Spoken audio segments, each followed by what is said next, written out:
Пивной бар мешает жить, жалуются жильцы дома по Лермонтова 117 в Якутске. Люди устали от соседства с таким заведением и просят городскую власть закрыть это псевдокафе.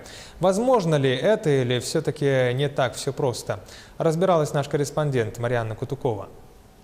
Воскресенье, 11 часов утра. Люди уже похмеляются, тут запах такой, который не передать, конечно, на камеру.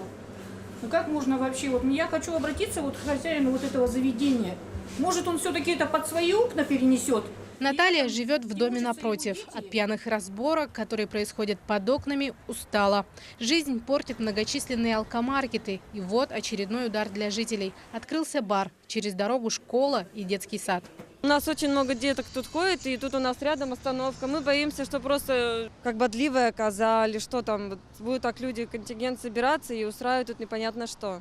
Особенно несанкционированный туалет под нашим домом, так как это часто очень встречаем. Раньше на этом месте была зеленая зона, теперь вотчина зеленого змея.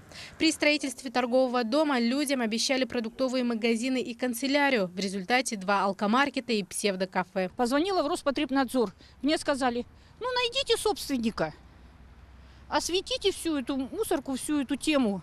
Вот мы осветили и обращаемся в Роспотребнадзор. Или куда там еще нужно, в нашу эту управу беззубую, которая тоже разводит руками. Никто ничего сделать не может. Я не могу понять, у нас хозяин какой-нибудь вообще есть здесь? Или что хотим, то и творим.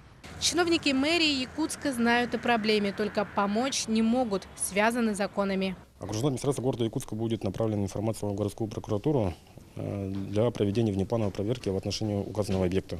У прокуратуры, в свою очередь, тоже есть свои ограничения. Закрывать насовсем подобного рода кафе они не вправе. Могут только приостановить деятельность максимум на 90 суток. К примеру, это кафе на улице Ленина из-за выявленных нарушений закрывали на 60 суток. После недолгого перерыва он снова открыт. Проблему нужно решать на федеральном уровне, приравнять пиво к крепкому алкоголю. Подобный законопроект уже инициировали, но не поддержали в Минфине. Однако в пресс-службе министерства отмечают, что ужесточение необходимо, поскольку Федеральная служба по регулированию алкогольного рынка выявила нарушения в обороте пивоваренной продукции. А пока здесь, в Якутске, жители Лермонтова 117 готовы подписать любую петицию, лишь бы избавиться от беспокойных соседей.